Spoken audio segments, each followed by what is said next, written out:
자, 오늘은요, 그 3, 4월 강의, 마지막 강의를 할 겁니다. 그러니까 그 기존에 갖고 있던 교재 있죠? 요걸로 해보고, 다음 주부터 유학집 가지고 할 거니까, 유학집.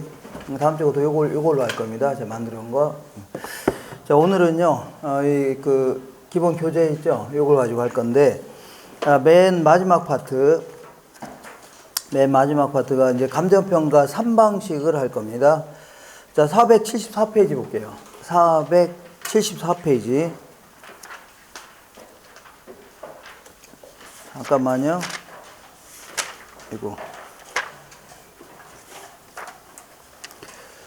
자, 그 474페이지 보니까 원가 방식 있죠? 여기서부터 할 겁니다. 여기서부터. 자, 우리 이제 감정평가를 하는 방식은 크게 이제 세 가지 형태로 이제 평가해 볼 수 있습니다. 이렇게 부동산이 있다면, 요거를 첫 번째, 두 번째, 세 번째, 이렇게 세 가지 형태로 평가해 볼 수 있는데, 먼저 들어간 비용이 얼마냐, 요걸 기초로 평가해 볼 수 있습니다. 이거 비용성의 기초에서 평가한다, 이렇게 얘기합니다. 자, 두 번째는요, 요와 유사한 놈이 최근에 거래한 적이 있다는 얘기죠. 이러한 거래된 사례를 가지고 비교해서 평가해 볼 수 있는 겁니다. 이걸요, 시장에서 거래된 가격을 기초로 평가한다 해서요, 시장성을 기초로 한다, 이렇게 얘기합니다. 자, 세 번째는요, 요 부동산으로부터 미래 수익이 예상된다. 그러면 요걸 기초로 평가해 볼 수 있거든요. 그래서 미래 예상되는 수익을 기초로 평가해 볼 수 있어요. 수익성을 기초로 평가한다. 자, 이름을 붙여볼게요. 좀 더 비용이 얼마냐, 요걸 기초로 평가하는 방식을요, 원가 방식이다, 이렇게 얘기합니다. 두 번째는요, 그 시장에서 거래된 가격을 기초로 평가해 볼 수 있는데, 요거는요, 이 비교 방식이다, 이렇게 얘기합니다. 사례하고 비교해서 평가한다 해서 이걸요, 비교 방식. 자, 미래 예상되는 수익을 기초로 평가하는 방식을요, 수익 방식이다, 이렇게 해서 크게 이제 세 가지 방식으로 평가해 볼 수 있는데, 요것도 이 가격을 구하는 방식과 임대료를 구하는 방식으로 구분할 수 있습니다. 이것도요, 가격과 임대료. 그래서 먼저 원가 방식 하에 가격을 구하는 방식을요, 원가법, 이렇게 합니다. 원가법이다. 그 다음에 임대료 구하는 방식을요, 적산법이다, 이렇게 얘기합니다. 적산법. 그 다음에 자, 비교 방식 하에 가격을 구하는 방식을요, 거래된 사례를 가지고 비교해서 평가한다 해서 이걸요, 거래 사례 비교법, 이렇게 합니다. 그 다음에 임대료 구하는 방식을요, 임대된 사례를 가지고 비교해서 평가한다 해서 이걸요, 그 임대 사례 비교법, 이렇게 합니다. 그 다음에 수익 방식 하에 가격을 구하는 방식을요, 수익 환원법이다, 환원법이다, 이렇게 합니다. 그 다음에요, 임대료 구하는 방식을요, 수익 분석법이다, 이렇게 합니다. 수익 분석법이다, 이렇게. 자, 이렇게 해서 이제 3방식 6개 방법이 있을 수가 있네요. 3방식 6개 방법. 그리고요, 이 거래 사례 비교법과 거의 비슷한 게 또 하나가 있는데, 전 시간에 공부를 간단히 했는데, 자, 이 부동산마다 우리 감정평가 규칙에 따르면 이런 부동산은 이렇게 평가해라, 이런 부동산은요, 이렇게 평가해라, 이렇게 해서 주된 평가 방법이 주어집니다. 요새 토지의 평가를 의뢰받은 감정평가사는요, 주변에서 거래된 사례를 가지고 하지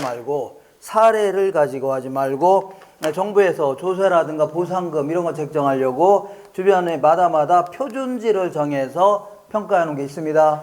주변에 가까운 곳에 있는 표준지를 선정해서 그 표준지의 가격 있죠? 요걸 기초로 평가하라는 얘기입니다. 이거를요, 표준지 공시지가 기준법, 이렇게 합니다.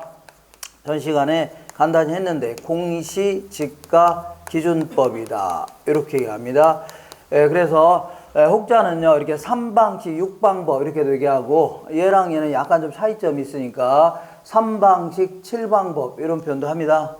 뭐 별 차이 없는 거니까 이렇게 하시면 돼요. 이렇게 해서 지금부터 오늘은요, 요 하나하나의 방식들을 구체적으로 알아볼 건데, 자, 여기서요, 먼저 임대료를 구하는 방식, 요거는 시험에서 거의 안 물어봅니다. 안 물어보고 그냥 가볍게 기본적인 내용만 물어봅니다. 거의. 그래서 어디에 초점을 맞추는 거냐면 가격을 구하는 쪽에 초점을 맞춰서 공부하시는 겁니다. 가격을 구하는 쪽. 그리고 임대료 구하는 방식은 제가 이따가 언급하는 내용이죠. 간단히만 아시면 충분합니다. 간단하면 그거 이상 나온 적도 없고 나오지도 않습니다. 그러니까 가볍게 제가 얘기하는 내용 정도만 확인하시면 돼요. 되셨죠? 그래서 자, 오늘 순서에 따라서 그대로 이렇게 진행할 겁니다. 순서에 따라서 그대로 진행할 겁니다. 자, 어디냐면요. 자, 우리 교재 474페이지 볼게요. 474페이지. 맨 위쪽에 보니까 원가 방식 이렇게 되어 있네요. 그 밑에, 바로 밑에 보니까 원가법이다.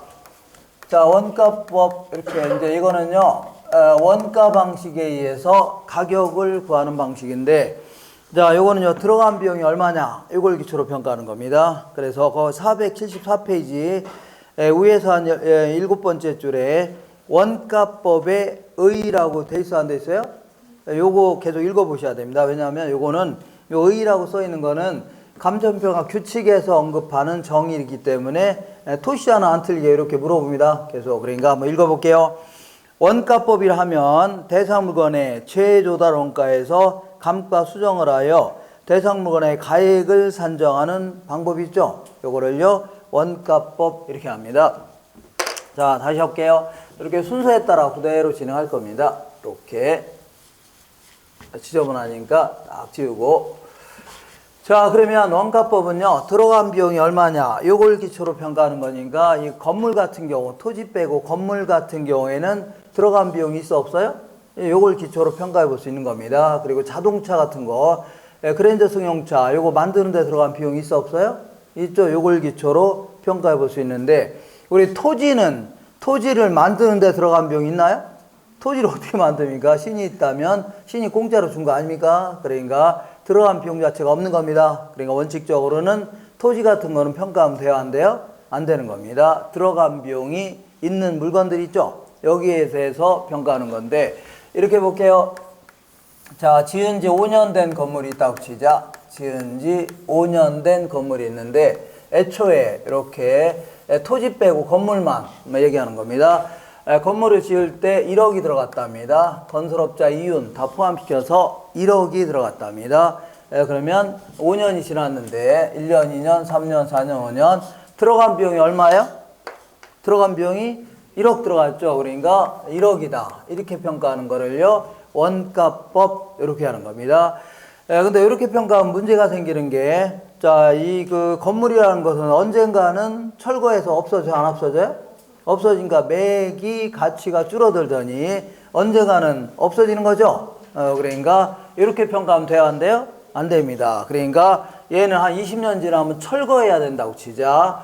20년 지나면 철거해야 되는데 이미 5년 정도 지났으니까 4분의 1 정도의 가치가 하락했을 거 아니냐, 그런 얘기죠. 그래서 한 2,500만 원 정도의 가치가 하락했을 거 아니냐. 그럼 이때는 얼마라고요? 7,500만 원 정도의 가치가 있다, 그런 얘기죠. 이렇게 평가하는 거를 원가법이라는데, 이렇게 평가해도 문제가 생기는 게, 중개사님한테 물어봤습니다. 똑같이 생긴 건물인데 5년 된 건물이 요즘 얼마 정도 해요? 했더니 한 2억 정도 한답니다. 그러면 이렇게 평가하면 돼요, 안 돼요?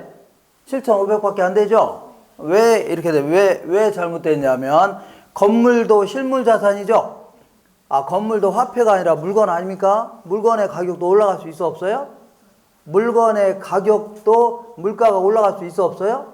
건물도 물건 아닙니까? 그러니까 예를 들어서 1년 지나서, 지은 지 1년 지나서 지하철이 도입을 했답니다. 그러면 토지뿐만 아니라 건물의 가격도 올라가, 안 올라가요? 올라갈 거 아닙니까? 이것도 반영시켜줘야 됩니다. 다시 할게요. 건물의 물가가 올라가는 것도 고려해야 되겠죠? 그러니까 이거 마지막입니다. 그럼 어떻게 하냐, 이렇게 하는 겁니다. 자, 지금부터 들어간 비용이 얼마냐, 이걸 기초로 평가하는 거기 때문에 이 평가하고자 하는 시점에서 기준 시점이라는 겁니다. 평가하고자 하는 시점에 이 물건을 다시 한번 지어본다, 가정하는 겁니다. 알겠죠? 다시 할게요. 평가하고자 하는 시점에 물건을 다시 한번 지어본다고 가정하는 겁니다. 그러면 자재 가격 올랐을까, 안 올랐을까요? 올랐겠죠. 인건비도 좀 올랐겠고, 건설업자도 비싼 동네로 바뀌었기 때문에 이윤도 많이 가져가려고 하죠. 그러니까 이 시점에서 평가하고자 하는 시점에서 새 건물을 다시 한번 지어본다 가정하는 겁니다. 그랬더니 1억이 아니라 3억 정도 들어간답니다. 얼마 들어가요? 3억. 그런 상태에서 일단 물가 상승이 반영됐어 안 됐어요? 됐죠. 이 상태에서 20년 지나면 철거해야 되는데 이미 5년 지났어 안 지났어요? 지났죠. 그러니까 5년 동안 1억 정도의 가치가 하락했을 거 아니냐. 그럼 이때는 얼마라고요? 2억 정도의 가치가 있다. 이렇게 평가하는 거를요. 원가법 해주는 겁니다. 약간 감이 오시나요? 뭐가 뭔지 모르겠어요? 네. 자, 상관없습니다. 몇 번 할 거니까 다시 할게요. 자, 이 1억이 들어간 건물이 있는데 요거를 5년 된 시점에서 얼마냐 그런 얘기죠. 이때는 물가 상승을 반영해야 돼, 안 해야 돼요? 해야 되죠. 그러니까 5년 된 시점에서 얘를요 새 건물을 다시 한번 지어본다고 가정하는 겁니다. 그러면 자재 가격 올랐을까 안 올랐을까요? 올랐겠죠. 인건비도 올랐고 건설업자 이윤도 올랐겠죠. 이거 다 반영해서 다시 한번 지어본다면 3억은 들어갈 거랍니다. 그럼 일단 물가 상승이 반영됐어 안 됐어요? 됐죠. 이 상태에서 20년 지나면 철거해야 되는데 이미 5년 지났어 안 지났어요? 5년 지났죠. 그러니까 한 1억 정도의 가치가 하락했을 거 아니냐. 이때는 얼마라고요? 2억 정도의 가치가 있다. 이렇게 평가하는 거를요 원가법 해주는 겁니다. 감이 오시나요? 다시 해요? 안 해도 되겠죠. 자, 지금부터 요 3억을 뭐라 하냐면 재조달 원가다. 자, 평가하고자 하는 시점에서 다시 한번 새 건물을 신축한다고 가정했을 때 들어간 비용이 있죠. 여기다가 요 1억을 뭐라 하냐면 감가라는 게 뭐냐면 가치 감소분이죠. 요거를 5년 동안 합쳐놓은 거 이걸요 감가 누계액 이렇게 합니다. 자, 이렇게 해서 계산한 금액을요 적산가액이다 혹은요 적산가치다 해줍니다. 이게 왜 적산이라는 표현을 쓰냐면 적산 전력계 하면 전력량을 전부 다 합쳐놓은 거죠. 요거 하듯이 이렇게 해서 요금을 매기듯이 들어가는 각종 비용을 좀 더 합쳐서 가치를 구했다고 해서 이걸요 적산 가치라는 표현을 씁니다.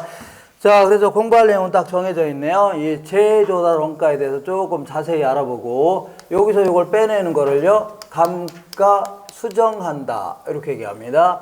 두 가지 내용을 공부하면 돼요. 자, 그러면 자 지은 지 5년 된 시점에서 다시 한번 지어보겠다 그런 얘기인데 다 때려 부수고 다시 있는 거예요? 돈도 많네요. 어떻게 있던 건물을 왜 때려 부십니까? 그러니까 5년 전에 그 건설원가 명세서 있어 없어요? 요거 딱 끄집어내서 요즘 자재 가격, 요즘의 인건비라든가 요즘에 건설업자 이윤 같은 거 있죠? 다 포함시켜서 종이에다 대고 다시 한번 지어보겠다 그런 얘기입니다. 되셨죠? 이때 자, 이 다시 한번 지어보겠다 그런 얘기인데 이때 자기가 직접 건설했다고 가정할 수도 있고 이걸요 자가 건설이다. 건설업자한테 맡기는 거를요 도급 건설이다. 도급이라는 것은 일의 완성을 도와달라는 걸요 도급이라는 표현 씁니다. 그래서 건설업자한테 맡기는 걸요 도급 건설이다 이렇게 합니다. 그러면 자기가 직접 건설했다면 직접적으로 소유되는 공사비 들어갈 겁니다. 간접적으로 소요되는 공사비 이런 것도 들어갈 겁니다. 자, 이건 뭐 구분하라 이거 안 물어봅니다. 안 물어보니까 그냥 어떤 건물을 딱 지으려고 하는데 이 건물 다시 한번 지어보는데 이 건물에 직접적으로 추적이 가능한 원가 같은 거 있죠. 여기 이거 지을 때 들어가는 벽돌이라든가 시멘트 이런 거 있을 거 아닙니까? 아니면 여기 매달려서 일했던 인건비 같은 거 있죠. 이런 것들을요 직접 공사비 해주고 간접 공사비는요 여기 컨테이너 박스에서 여직원 월급 같은 거 나가 안 나가요? 이런 것들을 간접적으로 소유되는 공사비다. 자, 그리고 건물이 완성되면 취득세 이런 것도 내야 됩니다. 그리고 감리 비용 이런 나갈 수 있네요. 각종 부대 비용도 들어갈 수가 있을 겁니다. 이렇게 자 이렇게 들어가는데 만약에 건설업자한테 맡기게 되면 직접적으로 소유된 공사비는 당연히 들어갈 것이고 간접적으로 소유되는 공사비도 들어가요 안 들어가요? 들어갈 것이고 그 다음에 당연히 부대 비용도 들어가 안 들어가요? 취득세 내야 될 거 아닙니까? 부대 비용도 들어가죠. 근데 이 건설업자한테 맡기게 되면 건설업자는 이 일을 공짜로 해줘요? 돈을 받으려고요? 받으려고 할 거 아닙니까? 그래서 공사를 맡은 자를요 수급인 이렇게 얘기합니다. 수급인의 이윤도 들어가겠네요. 수급인의 이윤도 들어가죠. 그러면 하나의 건물을 평가하려고 하는데 이렇게 평가한 거하고 이렇게 평가한 게 달라지면 돼요, 안 돼요? 안 되는 겁니다. 건물의 가치를 평가하는데 달라지면 돼요, 안 돼요? 안 된다, 그런 얘기입니다. 그러면 어떻게 평가하냐, 그런 얘기인데, 이럴 때는요, 자가건설에 소요된 비용으로 하지 말고 뭘 가지고 하라고요? 도급건설에 소요된 비용으로 해야 됩니다. 왜 그러냐면 자기가 이 일에 직접 매달렸다면 회사 일 같은 거 때려치고 매달려야 되죠. 그럼 회사 댕기면서 얻을 수 있는 월급 같은 거 있죠. 다 포기하고 매달리는 거 아닙니까? 이런 걸 전부 다 기회 비용이라는 겁니다. 당연히 반영시켜줘야 돼요. 자기가 일 안 했으면 다른 사람 시켰을 거 아닙니까? 시켰으면 그 사람 돈 줘야 돼, 안 줘야 돼요? 돈 줘야 되는 거죠. 그러니까 당연히 포함시켜줘야 되는 겁니다. 되셨죠? 그러니까 자가건설 했다 하더라도 뭘 기초로 하라고요? 도급건설한 걸로 평가해라. 이거 기억하셔야 돼요. 475페이지 정확히 중간에 니은번 보겠습니다. 니은번 찾으셨나요? 475페이지 정확히 중간에 뭐가 있어요? 니은번에 재조달원가는요, 실제로 자가건설했든 도급건설했든 이를 구별하지 않고 도급건설에 준하여 산정하라는 얘기죠. 그러니까 자가건설했다 하더라도 뭘 기초로 하라고요? 도급건설한 걸로 해서 평가해라. 이때 여기까지를 표준적인 건설비 이렇게 얘기하는데, 표준적인 부대비용 뺀 거를요, 표준적인 건설비 이렇게 하는데, 표준적인 건설비에는 반드시 뭘 포함시키라고요? 수급인의 이윤을 포함시켜라. 그래, 좋다. 도급건설한 걸 하겠다. 근데 또 다른 문제가 또 발생이 되네요. 어떤 문제가 발생하냐면 이렇게 보겠습니다. 이렇게. 자, 요거는요, 지은 지 2년밖에 안 된 건물이다. 2년밖에 안 된 건물. 이런 것들은 시장에 나가보니까 오늘 건축, 자재가 다 있어 없어요? 2년밖에 안 된 건물이니까 건축 자재가 다 있어 없어요? 이제 요거 그대로 바꿔치기 하면 되겠네요. 그대로. 그잖아요? 그래서 이렇게 요즘 건물, 요즘에 지어진 건물. 자, 이런 것들은요, 시장에 나가보면 건축 자재가 다 있어 없어요? 인터넷 들어가서 다 요즘 가격대로 바꿔치기 하면 되는 거죠. 그러니까 하등의 문제가 안 됩니다. 이거는요, 이거를 물리적 측면에서 요걸 가지고 그대로 대체한다, 이렇게 표현합니다. 물리적 측면에서 대체한다. 자, 말이 어려우니까 그냥 요걸 가지고 그대로 대체하면 된다는 얘기죠. 이렇게 해서 바꿔치기 한 거를 뭐라고 하냐면, 이렇게 해서 바꿔치기 한 거를요, 잠깐만요, 이걸 복조원가다, 아니면은요, 복제원가다. 오늘 용어가 무지하게 많이 나올 겁니다. 이렇게. 자, 요거는 하등의 문제가 안 돼요. 근데 지은 지 40년 된 건물이 있다고 치자. 지은 지 40년 된 10층짜리 건물이 있다고 치자. 10층짜리. 자, 그러면 많이 낡고 노후화 돼 있어, 안 됐어요? 꼬맨 자국 있어 없어요? 있죠. 꼬맨 자국. 많이 낡고 노후화된 거 아닙니까? 그러면 40년 정도 된 건물이라면 없어진 자재가 어쩐지 많을 것 같아요? 적을 것 같아요? 무지하게 많습니다. 이 건물도 유행을 엄청나게 타기 때문에 옛날에 지었을 때 자재 있죠? 그런 게 없어진 게 무지하게 많습니다. 예를 들어서 우리 아주 오래전에 지은 아파트 같은 거 있죠? 요거 욕실 가면 타일 같은 게 상당히 조잡스럽습니다. 지금 보면 막 빨강, 파랑, 노랑 조그맣고 이렇게 참 촌스럽고, 그거 없어졌어요, 다? 그런 거 없어요? 그리고 옛날에는 이제 외벽도 그냥 뭐 페인트라든가 아니면 시멘트 같은 거 쭉쭉 뿌리면서 이제 붙이고 했는데, 요즘엔 그렇게 안 짓습니다. 요즘에는 전부 다, 이 대리석 같은 타일 같은 거 있죠? 요걸 옆면 이렇게 붙이는 식으로 이렇게 해서 상당히 세련되게 만들지. 그잖아요? 그래서 옛날에 비해서 요즘에는 없어진 자재가 무지하게 많아져가요? 무지하게 많다는 얘기입니다. 그러니까 시장에 갔더니 반은 없어졌답니다, 자재가. 그러면 얘는 원가법을 적용할 수 있어 없어요? 이 자재가 있어야 뭐 요즘 가격대로 바꿔치기 하던 거 아닙니까? 맞죠? 큰일 났네. 다른 방법이 없나 한번 해보긴 해야 되는데, 그래서 중개사님한테 물어봤더니 자, 요 건물하고요, 지은 지 1년밖에 안 된 건물인데, 1년밖에 안 된 3층짜리 건물이 있는데, 두 개가 가격대가 아주 비슷하답니다. 그래서 사람들이 한 20억 정도 들고 와서 이 층수는 높지만 구닥다리 같은 걸 구입할까? 층수는 낮지만 새 건물을 구입하고 고민하고 있다는 얘기죠. 그죠? 가격대가 비슷하니까. 그죠? 그러다 보니까, 다시 할게요.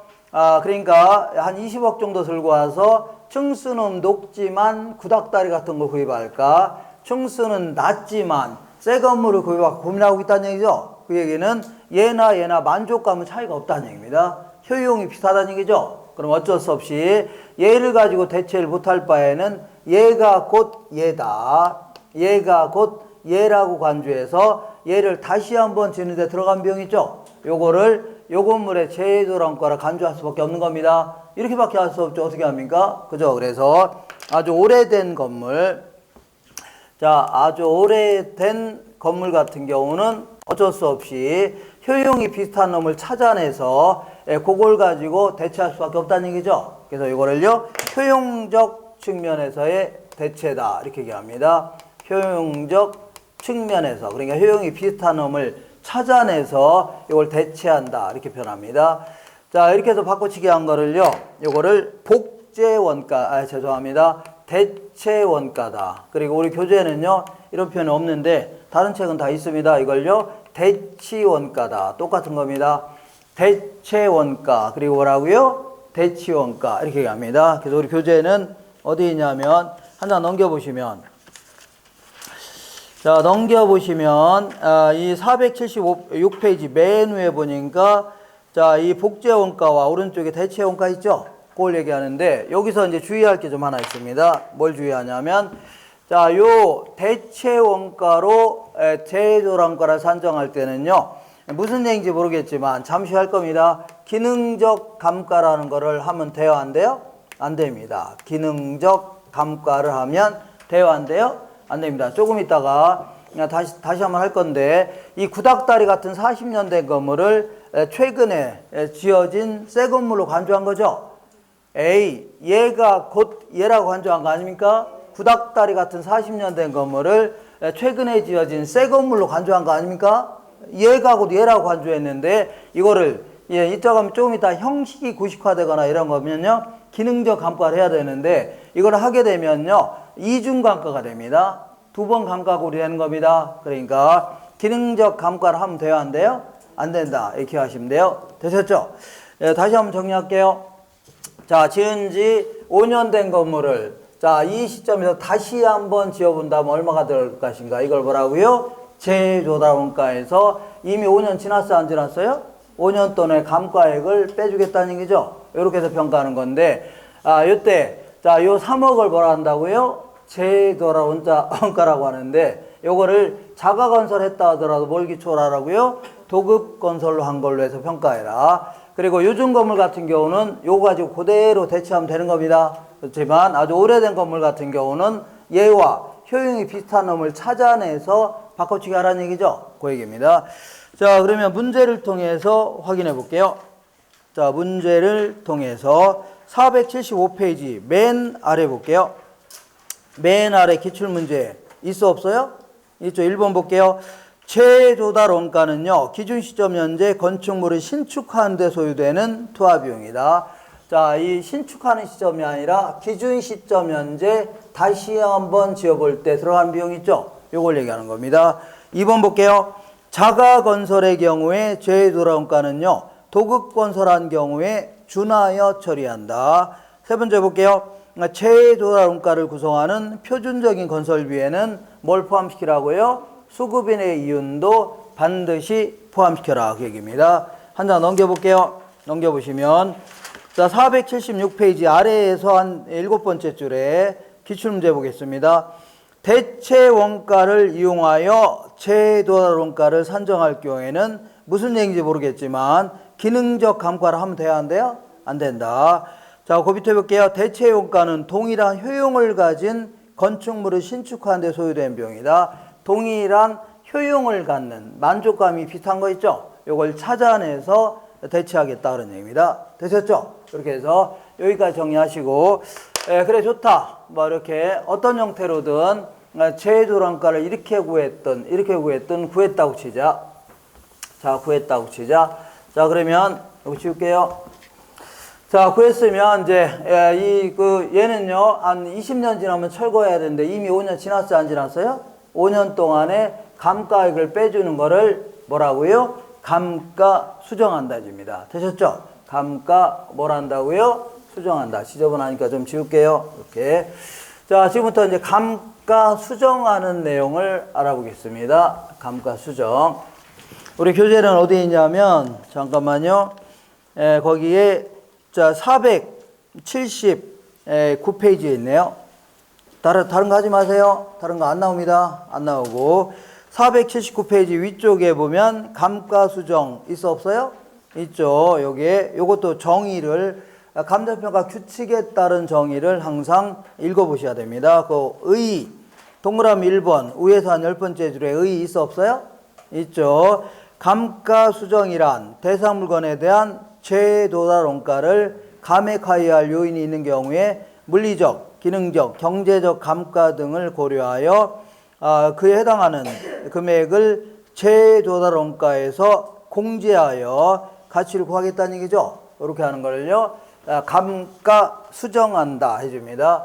자, 여기서 요걸 빼내는 걸 뭐라 한다고요? 감가 수정한다. 자, 지금부터 이제 감가 수정에 대해서 알아볼 건데 일단 이것부터 먼저 알아볼게요. 감가의 요인들이 있을 겁니다. 한 5년 정도 지났으니까 가치가 많이 떨어져서 안 떨어졌어요? 떨어졌겠죠? 이걸요. 감가의 요인들이 있을 거 아닙니까? 네, 감가의 원인들. 감가 원인들은요. 크게 이제 약간 밑으로 내릴게요. 자, 감가가 되는 요인들은 크게 한 3가지 형태로 구분해 볼 수 있는데 자, 먼저 얘는요. 물리적 감가 요인이다. 이렇게. 두 번째는요. 경제적, 기능적 감가 요인부터 먼저 할게요. 기능적 감가 요인. 세 번째는요. 경제적 감가 요인. 3가지 형태로 구분해 볼 수 있는데 감가 요인이다 줍니다. 자, 먼저 물리적 감가 요인은요. 그야말로 자, 이 시간이 지남에 따라 가만 놔둔다 하더라도 시간이 지남에 따라 사용함에 따라서 여러 가지 감가가 생길 수 있어 없어요? 있습니다. 예를 들어 내가 자동차를 구입했는데 시간이 지남에 따라 타고 다니다 보니까 자연스럽게 노후화가 될 수 있어 없어요? 있죠. 에이, 이거 자동차도 늙어 아닙니까? 그죠? 그리고 마모될 수도 있겠네요. 타이어 같은 것도 마모되고 엔진도 마모될 수 있는 겁니다. 이런 거라든가 아니면요 고장날 수도 있어 없어요? 있죠. 파손될 수도 있고 애들이 칼로 막 긁어놓거나 발로 차놓고 하면 손상될 수도 있어 없어요? 있죠. 요 4가지를 암기하셔야 돼요. 암기. 왜냐하면 이걸요 노, 마, 파, 손 이렇게 암기하셔야 돼요. 왜냐하면 요걸 제외한 나머지가 둘 중에 하나입니다. 요걸 제외한 나머지가 여기 아니면 여기에 들어간 거기 때문에 요걸 암기하지 않으면 헷갈려요. 무지하게 헷갈립니다. 자, 그러면 기능적 감가율은요. 요걸 제외한 나머지 중에 얘는요. 내부 기능에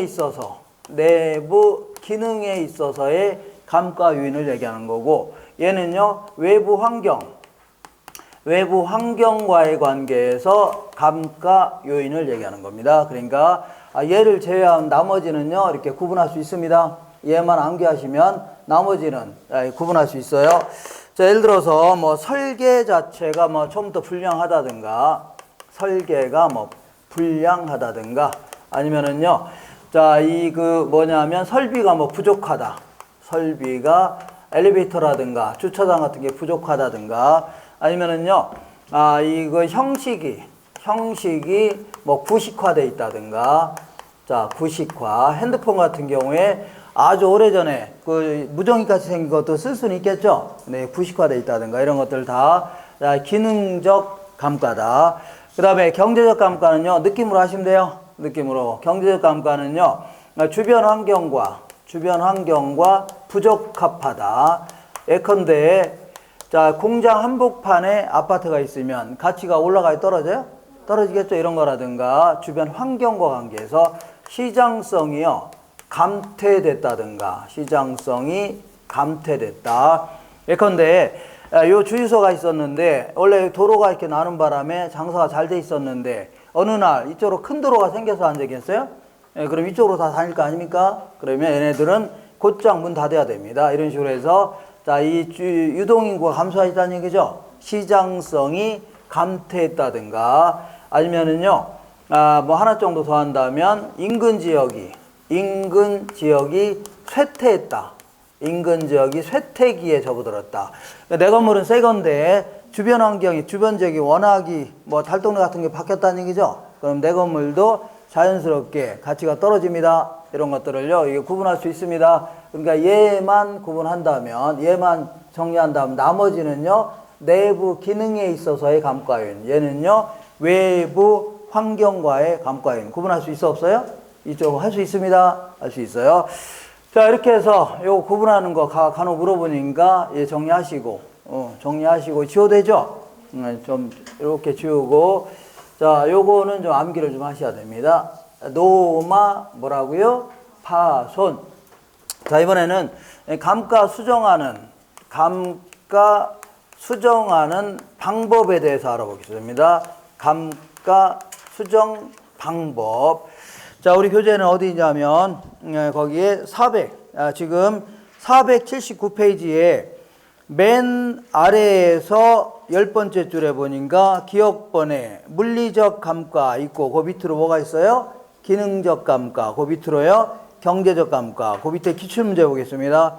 기능적 감가 요인에는 설계 불량, 설비 부족, 형식의 불량 이런 것들이 있죠. 이런 것들이 기능적 감가에 속하는 겁니다. 한 장 넘겨볼게요. 넘겨보시면 자, 다른 거 좀 하지 마세요. 다른 거 좀 하지 마시고 일단은 저랑 공부한 내용 위주로만 공부하는 게 가장 합리적입니다. 480페이지 딱 중간 정도에 보니까 감가 수정 방법 있어 없어요? 있는데 직접법이 있고 간접법이 있는데 간접법은 안 물어봅니다. 직접법은 첫 번째 내용 연수에 의한 방법이 있고 관찰 감가법, 분해법 있어 없어요? 있죠. 이렇게. 자, 감가 수정 방법은 크게 이제 두 가지가 있는데 먼저 내용 연수에 따라 평가하는 방법이 있고 내용 연수에 따라 평가하는 방식이 있고 두 번째는요, 관찰 감가법이라는 게 있고 그 다음에요, 분해법 이런 게 있습니다. 분해법. 자, 그래서 내용 연수에 따라 평가하는 게 원칙입니다. 원칙. 우리 감정평가 규칙에 따르면요, 내용 연수에 따라 평가해라. 이게 원칙입니다. 다만 예외적으로 관찰 감가법이라든가 분해법을 동원해서 얘를 조정해 주든가 아니면 여의치 않을 경우는요, 아예 처음부터 관찰 감가법 등으로 평가할 수도 있는 겁니다. 이런 식으로. 되셨죠? 뭐가 원칙이라고요? 내용 연수에 따라 평가하는 게 원칙인데 여기서 내용 연수에 따라 평가하는 방식은요, 크게 세 가지가 있습니다. 정액법이라는 게 있고요. 두 번째는 정률법이라는 게 있습니다. 정률법. 세 번째는요, 상환기금법이라는 게 있어요. 상환기금법이다. 이렇게. 자, 이렇게 해서 여기서 말하는 내용 연수는요, 경제적 내용수를 얘기합니다. 경제적 내용 연수를 얘기하는 겁니다. 경제적 내용수 기간 동안에 감가 수정하는 게 원칙입니다. 이해가 되겠죠? 이해가 안 되겠네요. 경제적 내용수 기간 동안에 뭐라라고요? 감가 수정해라. 그럼 경제적 내용수가 뭐냐? 내용수는요, 내가 이제 원룸 하나 딱 지었다고 치자. 딱 지으면 5층짜리 원룸을 딱 지으면 자, 처음에는요, 새 건물이니까 임대가 잘 돼야 한대요. 잘 되고, 그리고 임대도 잘 되고, 임대를 많이 받을 수 있죠. 그러니까 번 돈을 수익이라는 겁니다. 번 돈을요, 수익. 그리고 이 새 건물이니까 고장나는 거 별로 있어 없어요? 거의 없을 겁니다. 나가는 비용은 별로 안 되니까 수익이 비용보다 커요, 작아요? 크다. 근데 한 30년, 40년 정도 된다면 언젠가부터는 건물 자체가 낡고 노후화되니까 임대가 잘 돼야 한대요? 안 되고 임대를 많이 못 받죠. 그리고 원룸이 툭 하면 뭐 고장 나갖고 보일러가 터졌다는 등, 엘리베이터 교체했다는 등, 아니면은요, 이거 TV 같은 거 교체해달라. 돈 많이 들어, 안 들어요? 에어컨 교체해달라고 하죠? 그러면서 오히려 나가는 비용이 더 커지는 시기가 와요, 안 와요? 올 수 있죠? 건물이 구닥다리 같은 거 되면 임대가 잘 되어 한대요? 되지도 않고, 임대도 많이 못 받죠? 그리고 이 구닥다리 같은 건물은 고장나는 게 많아 적어요? 많죠. 툭 하면 뭐 고장나고 하면 고쳐야 되죠. 그러니까 언젠가부터는 버는 돈보다 쓰는 돈이 커진 시가 와요, 안 와요? 맞아. 이런 건물을 이 바닥에 전문용어로 뭐라고 하는지 아세요? 이런 건물을 전문용어로 뭐라고 해요? 이런 건물을 이 바닥에 전문용어로 왼수덩어리다. 무슨 덩어리라고요? 아유, 저놈은 왼수덩어리죠. 화상 저거. 저거 갖고 있으면 계속 돈만 나가 안 나가요? 그죠? 얼른 철거하게 놨습니다. 어떻게 철거하라고요? 더 늦기 전에 얼른 철거하게 놨습니다. 그래서 경제적 내용서라는 것은요, 수익이 비용보다 큰 기간이죠. 요 기간을 뭐라 하고요? 경제적 내용서라는 겁니다. 되셨죠? 요 기간 동안에 감가 수정하는 게 원칙입니다. 되셨죠? 기간 동안에. 자, 그래서 자, 요거 좀 알아볼게요. 요게. 자, 지은 지 지금 2년 된 건물이 있습니다. 2년 된 건물이 있는데 이렇게. 자, 이 애초에 건물 지을 때 80만 원 들어갔답니다. 80만 원 들어갔는데 2년 된 시점에서 2년 된 시점에서의 자재 가격, 인건비, 건설업자 이윤으로 다시 한번 지어본다면 100만 원 들어간답니다. 이 100만 원을 뭐라고요? 재조달 원가. 맞죠? 물가 상승이 반영됐어, 안 됐어요? 됐고. 자, 이 건물은요, 5년 지나면 철거해야 된답니다. 5년 지나면 뭘 해야 된다고요? 철거해야 된대요. 왜 철거해야 됩니까? 수익보다 뭐가 크다고요? 비용이 크니까 철거하는 거 아닙니까? 요거를 그래서 경제적 내용수라는 겁니다. 경제적 내용수. 자, 근데 철거하게 되면 쇳덩어리 같은 거 나와 안 나요? 요거 고물상에 팔면 돈 돼요, 안 돼요? 되죠? 10만 원 정도는 챙길 수가 있다고 치자. 10만 원은 챙길 수가 있다. 요거를요, 잔존가치라는 겁니다. 무슨 가치라고요? 잔존가치. 그러면 100만 원짜리가 5년 지나면 10만 원은 없어진 거 아니죠? 10만 원 챙길 수 있는 거죠? 그러면 90만 원만큼 가치가 감소하는 거죠? 90만 원을 매기 일정씩 빼겠다는 얘기입니다. 여기서 얼마 빼고 여기서 얼마 빼서 여기서 가치를 구하겠다는 얘기죠? 이렇게 하는 거를 뭐라고요? 내용 연수에 한 방법이다. 감이 오시나요? 다시 할게요. 100만 원짜리가 5년 지나면 10만 원밖에 안 남죠? 그러면 90만 원만큼 가치가 감소하는데 90만 원을 이미 2년 지났어, 안 지났어요? 이미 지났죠? 2년 동안에 여기서 얼마 빼주고 얼마 빼서 요때의 가치를 구하겠다는 얘기죠? 이렇게 하는 거를 뭐라고요? 내용 연수에 한 방법이다 해줍니다. 그래서 이 내용 연수에 한 방법은 크게 이제 세 가지 형태가 있습니다. 우리 교재에. 자, 481페이지. 맨 위쪽 박스 바로 아래 볼게요. 바로 아래 보니까 내용 연수를 표준으로 하는 방식이 있는데 첫 번째 정액법이라는 게 있고 아래쪽으로 쭉 내려가면 뭐가 있어요? 정률법이라는 게 있고 하나 넘겨보시면 482페이지 맨 위쪽에 상환기금법 있어 없어요? 이제 요거 좀 알아보겠습니다. 자, 내용 연수에 따른 방법은 크게 이제 세 가지가 있습니다. 맨 먼저요, 정액법이라는 게 있고요. 이렇게. 그 다음 두 번째는요, 정률법이라는 게 있습니다.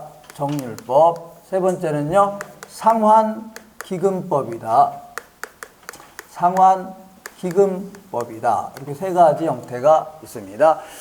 자, 그러면 정액법은요, 이렇게 하는 겁니다. 이렇게 100만 원짜리가 5년 지나면 10만 원밖에 안 남죠? 그러면 90만 원만큼 가치가 감소하는 거죠? 이 90만 원을 5년 동안 똑같이 쪼개는 겁니다. 90만 원 나누기 5 하면은요, 18만 원이거든요? 그러면 여기서 18만 원, 여기서 18만 원 합쳐서요, 36만 원만큼 가치가 감소했으니까 100만 원에서 36만 원 빼니까 64만 원이라는 얘기죠? 이렇게 평가하는 거를요, 정액법 해주는 겁니다. 느낌이 오시나요? 그래서 요거는 계산 문제가 2년에 한 번 꼭 물어보니까 지금은 약간 못해도 상관없습니다. 그러니까 느낌으로 하시면 돼요, 지금. 자, 그림의 형태를 알아볼게요. 뭐 대충 알겠는데 무슨 그림이냐 그런 얘기인데 요거는요, 다른 방식하고 이제 비교해 보려고 그림을 그려보는 겁니다. 그림을. 자, 그려볼게요. 이렇게 해보겠습니다. 자, 요게 어디 갔어요? 요렇게 보겠습니다. 삐딱삐딱하네요. 마음에 안 드네. 이렇게. 자, 아이고, 왜 이래? 어제 술도 안 먹었는데? 이렇게 좀 천천히 딱. 이렇게. 마음에 들어, 안 들어요? 약간 들죠? 자, 여기 이제 이게 100만 원입니다. 최조달원가. 그리고 10만 원 챙길 수 있어, 없어요? 있죠? 이걸 잔존가치. 그러면 90만 원을 감액을 시키는 거 아닙니까? 90만 원을요. 90만 원을 5로 쪼개는 겁니다. 5로 쪼개면 매년 얼마씩이라고요? 18만 원씩 감액을 시켰다. 똑같이 5년 동안 똑같이 18만 원씩 감액을 시키겠다는 얘기입니다. 알겠죠? 근데 이미 2년 지났어요? 안 지났어요? 지났죠? 그래서 2년 동안에 18만 원, 18만 원 합쳐서요. 36만 원만큼 가치 감소했죠? 요걸 뭐라고요? 감가 누계액 해줍니다. 나머지가요. 여기서 요 뺀 나머지가 적산가치다. 무슨 가치라고요? 적산가치다. 이렇게 평가하는 거를요. 정액법 이렇게 합니다. 요거는 나중에 연습 많이 할 겁니다. 할 거니까 지금은요. 이런 식으로 평가하는 게 정액법이구나 하시면 돼요. 되셨죠? 이렇게. 알겠나요? 이렇게 하시는 걸 어떻게 한다고요? 정액법이다. 그 다음에 정률법은요. 이렇게 하는 겁니다. 정률법은 자, 딱 보면은 이렇게 다 표시가 되어 있는데 이렇게 자, 요것도 여기 딱 보면 표시가 되어 있습니다. 잘 보면 있는데 잘 안 보이네요. 이렇게 여기 있죠? 이렇게. 자, 그러면 어디 갔어? 이렇게. 이거 왜 이래, 이거? 어제 술도 안 먹었는데, 이렇게 보겠습니다. 이렇게. 조금 마음에 안 드는데, 어쨌거나 이게 제대로 한 거죠? 그리고 10만원 챙길 수 있어, 없어요? 있죠. 그래서 요거를 90만원만큼 감액을 시키는데, 어떻게 하는 거냐면, 얘는 처음에는 감가를 많이 산정하고, 시간이 갈수록 점점 줄여주는 방식입니다. 알겠죠? 이렇게 해서, 1기, 2기, 3기, 4년째, 5년째 이렇게 줄여주는 방식입니다. 얘는 어떻게 계산하는 거냐면 1기 때는요. 이렇게 계산합니다. 1기 때는 전기 말 적산가치는 전기 말은 한 번도 감액한 적 있어 없어요? 잘 못하세요? 그러니까 100만 원부터 출발하는 겁니다. 얼마부터 출발한다고요? 100만 원에다가 정률은 주어집니다. 30%면 30% 항상 동일한 정률이 주어집니다. 그럼 첫 해는 얼마라고요? 30만 원만큼 감액을 시키는 겁니다. 첫 해는 얼마라고요? 30만 원 감액을 시키는 거고 두 번째는요. 두 번째는 전기말 적산가치는 이미 30만 원 감액이 됐어 안 됐어요? 남아있는 게 얼마예요? 70만 원 남았네요. 그래서 2기 때는요. 70만 원에 대해서 무조건 30%를 적용하는 겁니다. 자, 그러면 37에 21에서 얼마예요? 21만 원. 자, 두 번째는 얼마라고요? 21만 원. 이렇게. 세 번째는요. 100만 원에서 이것 빼고 이것 뺀 나머지 있죠? 거기에다가 30%를 적용하는 거니까 더 줄어들었겠죠? 이런 식으로 적용하는 건데 지금 너무 신경 쓰지 마시고 그림만 이해하시면 돼요. 얘는요. 처음에는 감가를 많이 산정하고 점점 줄이는 방식 있죠? 이렇게 하는 겁니다. 그래서 이미 2년 지났으니까 2년 동안의 감가 누계액은 얼마라고요? 이만큼이고 나머지가요. 적산 가치가 되는 겁니다. 자, 나머지가 뭐가 된다고요? 적산 가치. 요거는 최근에 딱 한 번 계산 문제 물어본 적 있습니다. 딱 한 번. 6년 전인가 딱 한 번 물어본 게 다예요. 그리고 거의 요게 2년에 한 번꼴로 꼭 물어보니까 요건 할 줄 아시면 돼요. 요거는 너무 힘들면 그냥 그림만 이해하시면 돼요. 처음에는 많이 감가하고 나중에는요. 줄여주는 방식 있죠? 이렇게 하시면 돼요. 자, 그 다음에 상환기금법. 요거는요, 아무래도 광산 같은 경우에 적합하다. 이렇게 합니다. 광산. 예. 자, 어떤 사람이 광산을 운영하고 있는데, 5년이 지나면 광물 채굴이 끝난다고 치자. 그러면 이 사람은 광산업을 해산해야 되나요? 자, 광산업 운영하는 사람이 5년 지나면 광물 채굴이 끝났답니다. 그러면 회사를 왜 해산해야 돼요? 회사는요, 계속 기업을 가정하는 겁니다. 계속적으로 운영한다는 가정이 있어야 돼요. 되셨죠? 그러니까, 이 광물 채굴이 끝나면요, 똑같은 광산을 또다시 구입한다고 가정하는 겁니다. 그래서 똑같은 광산을 구입하려면 돈이 필요 안 필요해요?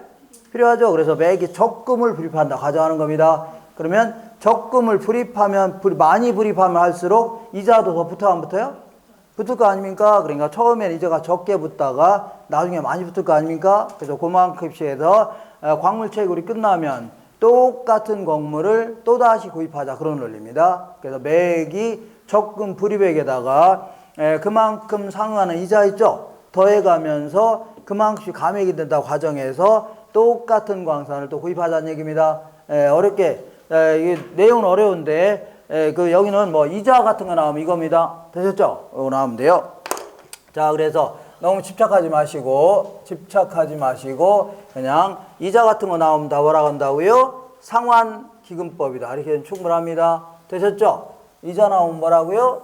상환기금법이다. 이렇게 해주면 충분합니다.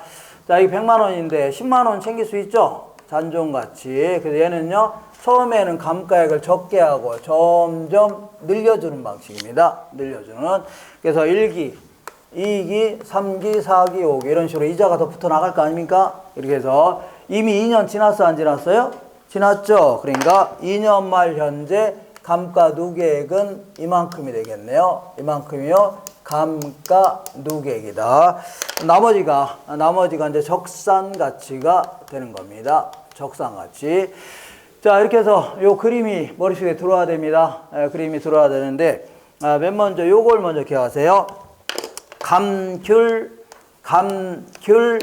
감귤액상이다. 감귤액상. 자, 감가액은 초기입니다. 초기에 정률법이 가장 크고, 가장 크죠? 그 다음에 정액법, 그 다음에요 상환기금법, 감가액이. 맞죠? 그래서 감귤을요 믹서기에 집어넣고서 돌리게 되면 액체 상태로 바뀌어 안 바뀌어요? 바뀌죠? 이걸요 감귤액상이다. 그러면 요것만 딱 기억한다면 평가 가치는요 거꾸로 해주면 돼요. 거꾸로. 얘가 가장 크고 그 다음에요 요거 오고 요게 되는 겁니다. 거꾸로 해주면 돼요. 되셨죠? 요거 하나만. 감가액은 초기에 뭐가 가장 크다고요? 정률법, 그 다음에요 정액법, 상환기금법 이렇게 해주고, 그 다음에 요건 아무래도 건물 같은 경우에 적합하다 해줍니다. 아무래도 건물 같은 경우에는 매년 비슷하게 감가된다는 가정이 있죠. 여기 합리적이에요. 그렇지만 얘는요 각종 동산이라든가 아니면요 차량 같은 거 이런 거에 적합하다 해줍니다. 우리 자동차를 아반떼 승용차를 하나 구입해 갖고 애들 태우고 동네 한 바퀴 돌았죠. 다 같이 돌자 어떻게 하라고요? 동네 한 바퀴. 동네 한 바퀴 도는 순간 중고차가 되는 거죠. 계약해서 한 바퀴 도는 순간 뭐가 돼요? 중고차가 됩니다. 그러면 갑자기 내다 팔려면 한 100만 원까지입니다. 알겠죠? 근데 13년 된 차나 14년 된 차나 급동차죠? 시세 보면 별 한 20만 원밖에 차이 안 나요. 그죠? 그러니까 처음에는 감가를 많이 하고 시간이 갈수록 줄여주는 방식이죠. 이걸 뭐라고요? 정률법 해주는 겁니다. 되셨죠? 그렇게 해서 자, 지금까지 한 거 문제를 통해서 확인할게요. 요거는 나중에 계산 문제 계속 연습할 거고, 요거는 하기 싫으면 안 해도 됩니다. 난 수석해야 되겠다 그러면 하시고, 그렇지 않으면 안 해도 돼요. 자, 읽어볼게요. 어디냐면 자, 그 한 장 넘겨보시면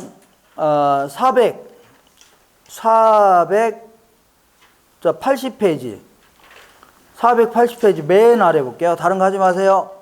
맨 아래에 기출문제 하나 있어 없어요? 있죠. 감가 수정 방법에는 내용연수에 의한 방법으로 정액법, 정률법, 그 다음 뭐라고요? 상환기금법, 그리고 관찰감가법이라든가 분해법이 있다. 맞아요? 틀려요? 맞는 겁니다. 그 다음에 481페이지 맨 위에 박스 바로 아래 보니까 기출문제 하나 있어 없어요? 있죠. 동일한 내용연수의 부동산이라 하더라도 건축 방법이라든가 관리 및 유지 상태 등에 따라 감가의 정도가 달라져 안 달라져요? 달라지는 겁니다. 똑같이 40살 먹은 여자분이 있는데 40살 먹은 여자분이 있는데 이분이 이제 아주 막 부유한 집에 태어나 갖고 허구한을 하는 게 뭐 불로장생 보약만 먹고 안티에이징 찍어 바르고 막 맨날 이러니까 겉보기에는 10살밖에 안 보인다는 얘기죠. 이럴 수도 10살 너무 그러네요.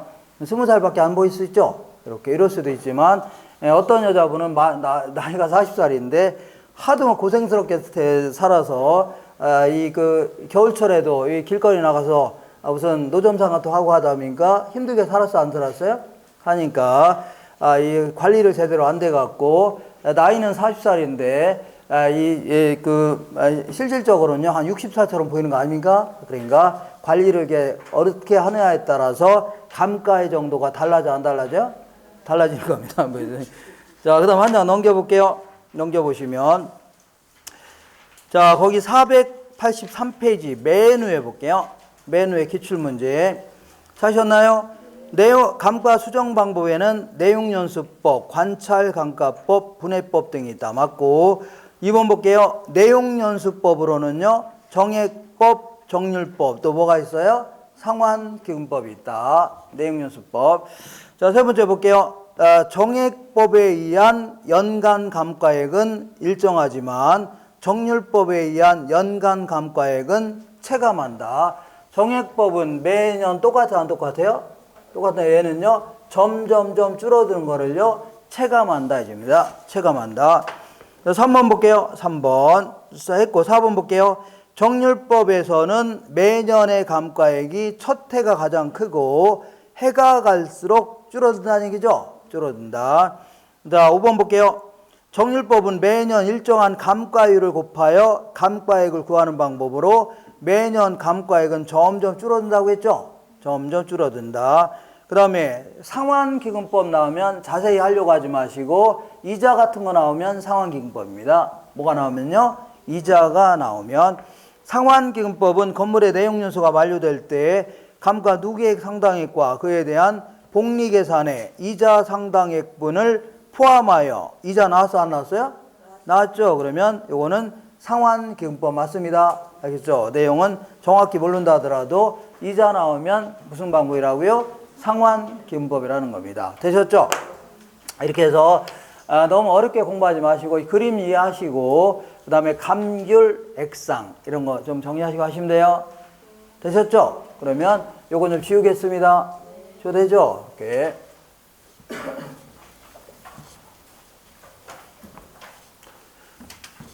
자, 잠깐만요. 요거 이제 관찰감가법이라는 게 있고 이제 분해법이라고 있는데 거기 볼게요. 자, 483페이지 위쪽에 위에서 한 7번째 줄에 관찰감가법이 있고 그 밑으로 쭉 내려가면 분해법 있어 없어요? 있죠. 얘는요 시험에서 자세히 안 물어보니까 가볍게 마시면 돼요. 가볍게. 자, 관찰감가법은요 먼저 이 노련한 차량 수리업자가 있다. 한 50년 넘게 자동차 수리한 사람은 공업사에 앉아서 이제 졸고 있는데 어떤 차가 클클대면서 들어와 안 들어와요? 들어올 거 아닙니까? 그러면 소리만 들어도 얘가 어디가 고장난지 대충 알아 몰라요? 알 거 아닙니까? 50년 넘게 차를 수리한 거 아닙니까? 그리고 50년 넘게 차를 보다 보니까 얘가 얼마짜리 정도 되는지 알아 몰라요? 대충 알 거 아닙니까? 이런 식으로 해서 요모조모 뜯어보더니 어느 정도 감액이 됐구나 이렇게 측정해 볼 수 있죠. 이렇게 하는 거를 뭐라고요? 관찰감가법이다. 그러니까 관찰감가법은요, 자 물리적 감가윤이라든가 기능적 감가윤, 경제적 감가윤을 요모조모 뜯어보더니 물리적으로는 요 정도 감액이 됐구나. 기능적으로는요, 요 정도 감액이 됐구나. 경제적으로는요, 요 정도 감액이 됐구나 해서, 평가해 볼 수 있죠? 이렇게 하는 걸 뭐라고요? 관찰 감가법이라는 겁니다. 되셨죠? 관찰. 근데 요거는 아무래도, 세밀하게 하나하나 쳐다보면서 감가할 수 있지만, 아무래도, 밖에서 볼 수 없는 하자 같은 거 있죠? 이걸 발견하기는 힘들 겁니다. 그러니까 어떤 여자분이 겉보기에는 아주 활달해 보이고 아주 씩씩해 보이죠? 알고 봤더니 막 종합병원 아닙니까? 맨날 병원만 다니고 그죠? 그러니까 밖에서 볼 수 없는 하자 같은 거를 발견하기는 쉽지 않겠죠? 그런 얘기입니다.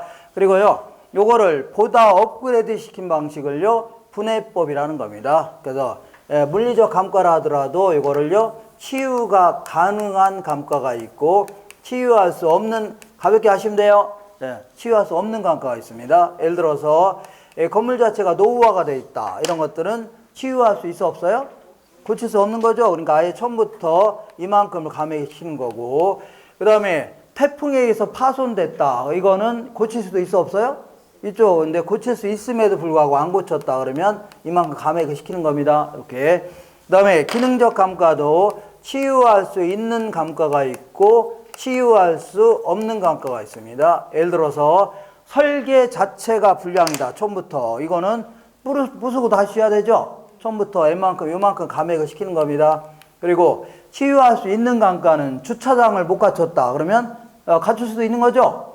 조립식으로 만들 수 있는 거 아닙니까? 만들 수 있음에도 불구하고 안 만들었다. 그러면 그 부분에 대해서 이만큼 감액을 시키는 겁니다.